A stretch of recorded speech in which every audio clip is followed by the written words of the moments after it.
Hello, this is Ben Television News Roundup, a compilation of major stories in the weekend. I'm Tunde Alabi. Thank you for being part of the program today. Labour leader Jeremy Corbyn has stated that a cut of £4.6 billion to social care has had a knock-on effect on the NHS and the A&E services.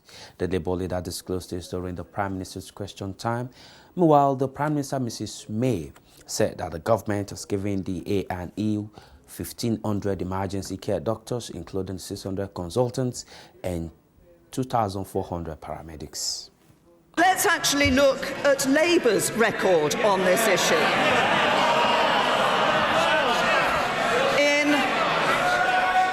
In the last 6 years of the last Labour government, 25,000 hospital beds were cut.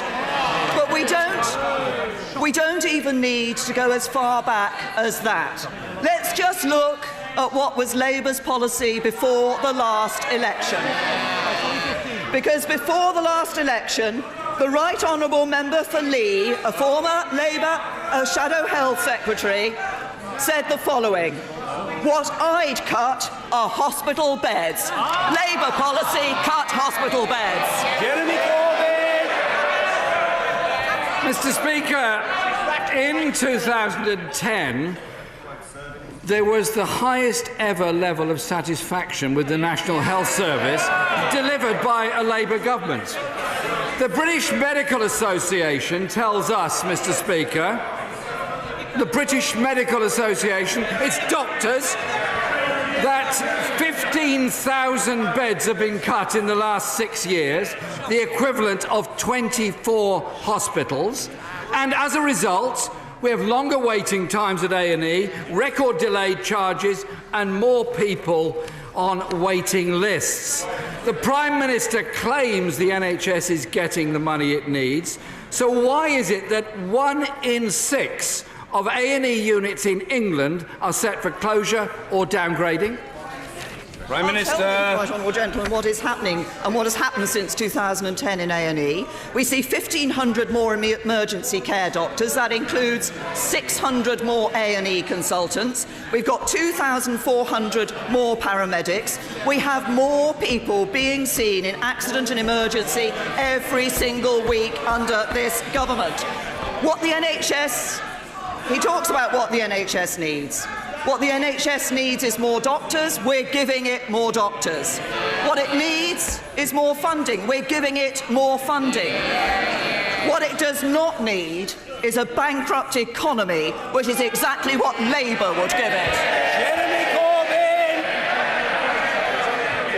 Mr. Speaker, I asked the Prime Minister why 1 in 6 A&E units are currently set for closure or downgrading. She didn't answer.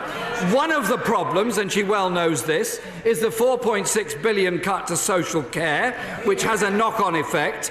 And her friend, the Tory chair of the Local Government Association, Lord Porter, has said, and I quote, "Extra council tax income will not bring in anywhere near enough money to alleviate the growing pressure on social care." 2 weeks ago, we found out about the sweetheart deal with Tory Surrey. When will the other 151 social services departments in England get the same as the Surrey deal? Prime Minister. The Right Honourable Gentleman refers to the questions he asked me about Surrey County Council 2 weeks ago. Those claims were utterly destroyed the same afternoon. So rather than asking the same question, he should stand up and apologise.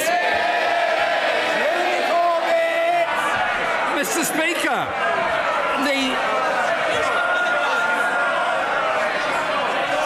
Speaker, far from apologising, it's the Prime Minister who ought to be reading her correspondence and answering the letter from 62 council leaders representing social services authorities who want to know if they're going to get the same deal as Surrey as they are grappling with a crisis which has left over 1 million people not getting the social care they need. Mr. Speaker, we opposed the Tory cuts in the NHS which involved scrapping of nurses' bursaries because we feared it would discourage people from entering training. Her government said removing funding for nurses' bursaries would create an extra 10,000 training places in this Parliament. Has this target been met? Prime Minister.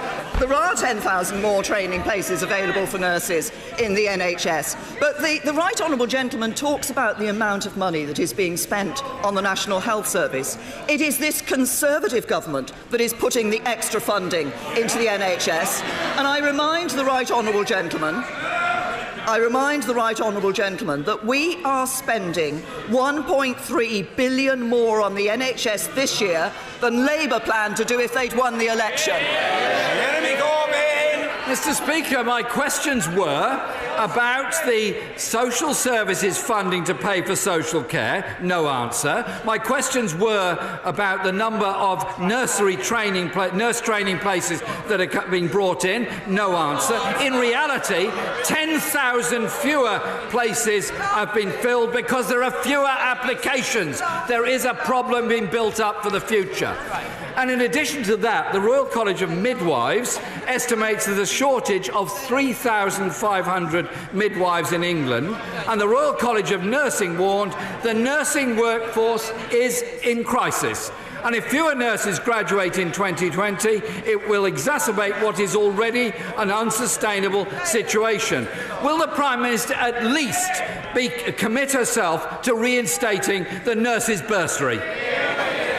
Minister. The Right Honourable Gentleman asked me a question about nursing training places, which I answered. I have to say to him, if he doesn't like the answer he gets, he can't just carry on asking the same question if I've answered it previously.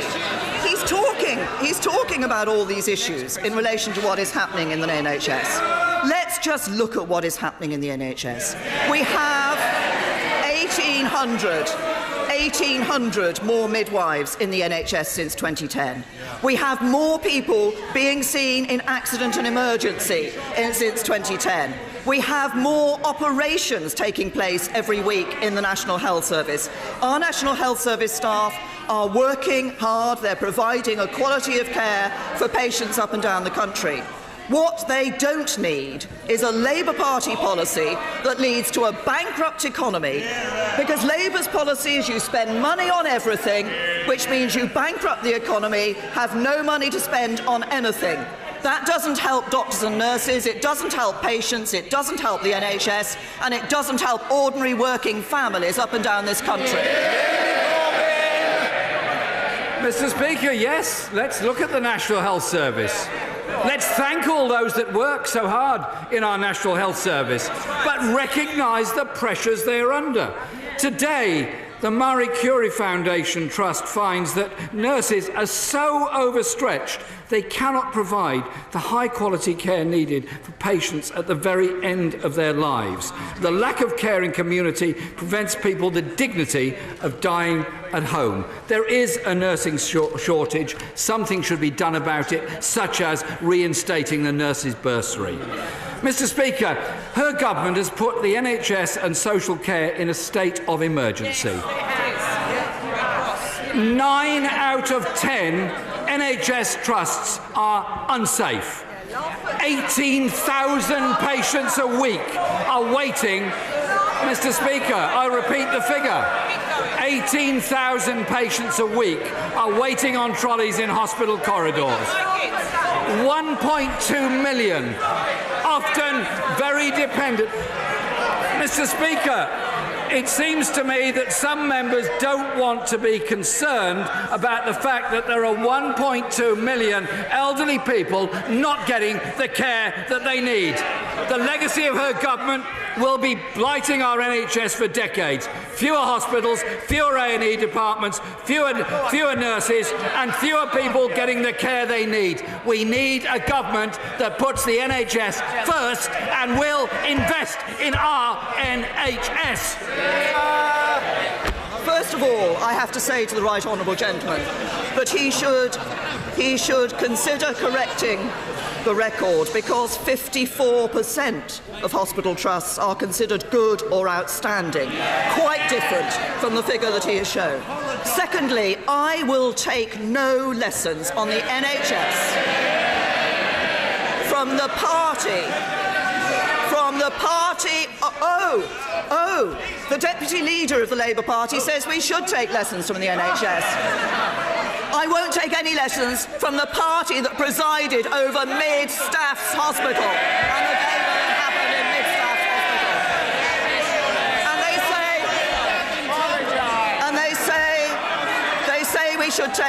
They say we should learn lessons. I'll tell you who should learn lessons. It's the Labour Party who still fail to recognise if you're going to fund the NHS, and we are putting more money in, there are more doctors, more operations, more nurses. If you're going to fund the NHS, you need a strong economy. But now we know Labour have a different sort of phrase now for their approach to these things. Remember, Labour used to talk about boom and bust? Now it's no longer boom and bust, it's borrow and bankrupt. US President Donald Trump has assured African Americans of his commitment to guaranteeing their freedom. Mr. Trump also condemned the anti-Semitic attacks on the Jewish community while speaking at the National Museum of African American History and Culture. This museum is a beautiful tribute to so many American heroes.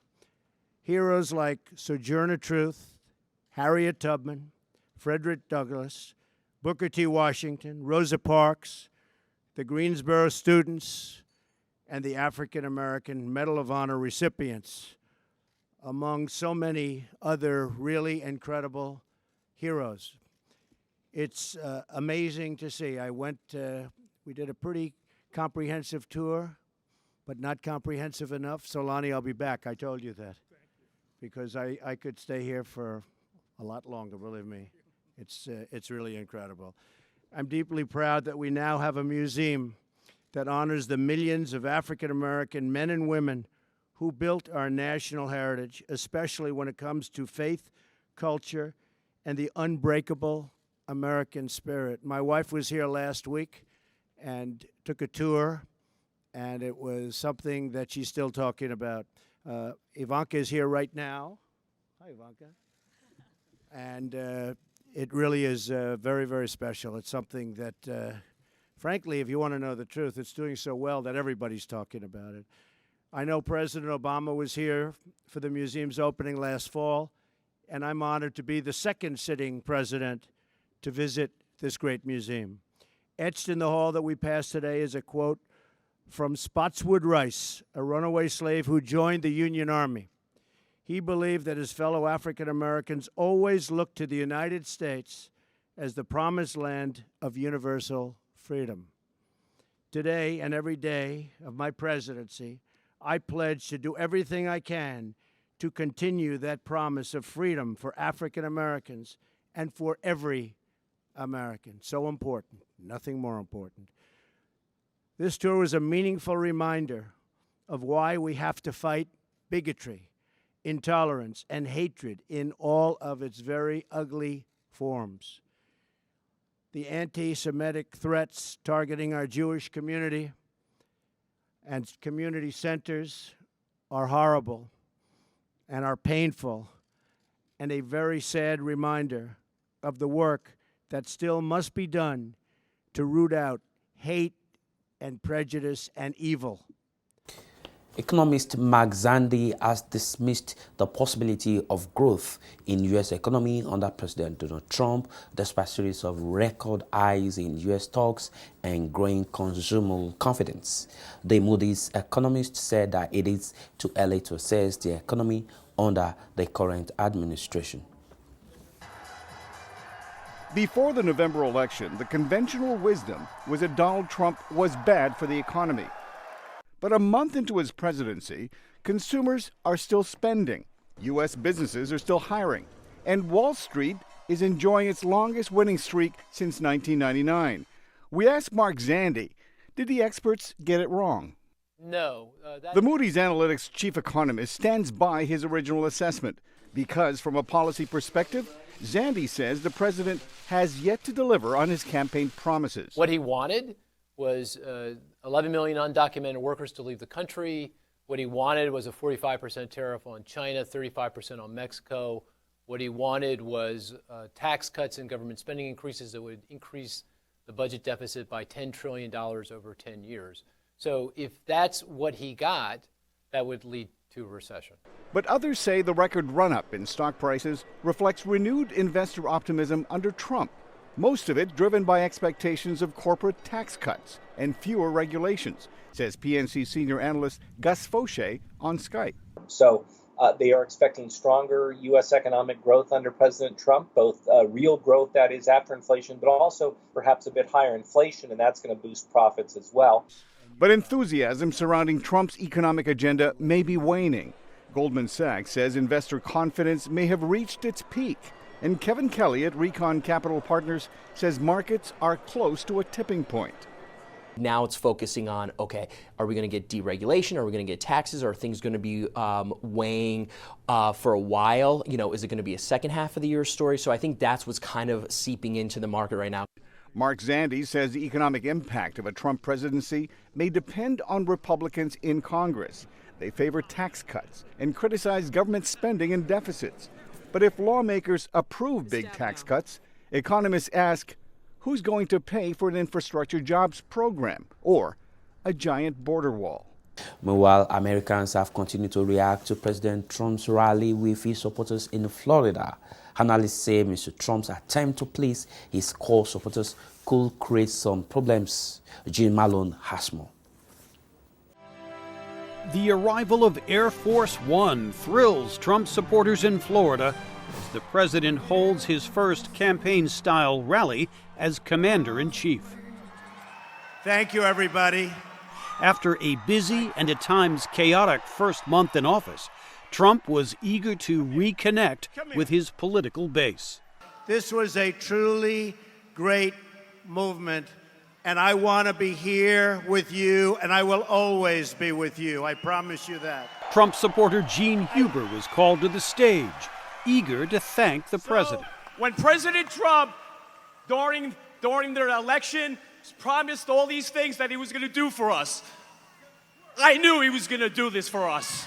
Polls show Trump is a divisive figure, but his political base is happy, says Republican strategist John Feary. His most ardent supporters are delighted with what Donald Trump's been doing because he's basically taking the status quo and throwing it on the ground and smashing it up. Trump opponents have also been out in force, holding rallies across the country, including Florida. His agenda has been divisive, amoral. Trump's controversial start in office has fueled a spirited opposition, says analyst James Thurber. That's another unintended consequence of his actions, is that he's mobilized people. And these organizations are gaining in numbers. New organizations are being created. During a tour of the new National Museum of African American History and Culture in Washington, Trump pledged to work for unity. And that's what it's going to be. We're going to bring this country together, maybe bring some of the world together. Trump's desire to cater to his core supporters could be politically risky over time, says John Feary. I think he is, in many ways, failing, though, in trying to expand that base. And he's got to figure out, okay, how do I do things that can make the rest of the country comfortable in my leadership? Trump's approval rating hovers around 40% in most polls, another indication that the president has work to do before he can broaden his base of support. The commander of U.S. Africa Command, General Thomas Waldhauser, has stated that the continued fight among different military factions in Libya has made the country more unstable and ungovernable. General Thomas disclosed this in Munich. Libya's political chaos remains entrenched. The internationally backed government of National Accord controls only part of Tripoli. Rival power bases vie for the capital and other cities. In the east, General Khalifa Haftar of the Libyan National Army holds sway. Speaking to VOA Sunday during the Munich Security Conference, General Thomas Waldhauser, who leads the US Africa Command, said the United States is pushing for a unity deal. There's no doubt about the fact that Haftar and his influence, especially in the east, is something that has to be dealt with. And this is when we talk about a political solution that has to take place. This is where it all begins. Haftar's forces control most of Libya's oil fields. Russian state-owned oil giant Rosneft signed a preliminary agreement with Libya's national oil company Tuesday to invest billions of dollars. It is the latest move by Moscow to reassert ties with Libya and further evidence of its strong backing for Haftar. General Waldhauser acknowledged Russia would likely play a role in any solution. We welcome anyone's. The goal is to get those two together. The goal is to get those two to talk, and the goal is to make some accommodation in that regard. The United States has conducted a sustained air campaign against Islamic State militants in Libya. The Africa Command is building partnerships in the Sahel region aimed at tackling terrorists, staging an annual joint exercise known as Operation Flintlock. Nigeria is a key regional partner, and the United States is providing intelligence support in the country's fight against IS-affiliated terror group Boko Haram. Speaking in Munich, Nigerian Major General Babagana Monguno said the association of global terror groups means international cooperation is vital. The uprising in Libya and the eventual capitulation of the Gaddafi government resulted in a southward flow of arms and human beings. The most natural place in sub-Saharan Africa for this flow was Nigeria. Nigeria's army has been accused of abuses by human rights group Amnesty International in the fight against Boko Haram.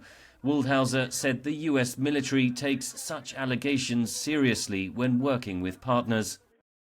We understand the requirement for battlefield ethics. We make it part of our training, and we try to continue to emphasize that in moreover, just in aspects, but in the legal system, in our discussions with key leaders as well. The 3-week Operation Flintlock 2017 will bring together 2,000 service personnel from more than 20 African, European and North American nations. The U.S. Africa Command oversees U.S. military operations in Africa. And with that report, we conclude the news roundup for this week. Thank you for being part of the program. I'm Tunde Alabi. Enjoy the rest of your week. Bye. As part of our continued efforts to reach the African and other ethnic communities in the United Kingdom with greater impacts and create the platform to hear your silent and unheard views in this hugely growing community in the United Kingdom, our channel, Ben TV, presents to you another live current affairs television program. Our focus on the program is to review and discuss issues around the diaspora community in the UK. The program offers you that unrestricted voice on issues affecting you in the UK. Join us live every Monday at 10 a.m. to 12 noon. Another business segment of Dialogue in Diaspora, 2 to 3 p.m. every Monday. But guess what? You can be part of the program. Just send us an email at bentelevisionuk@gmail.com. Dialogue in Diaspora, your voice, your opinion on our TV.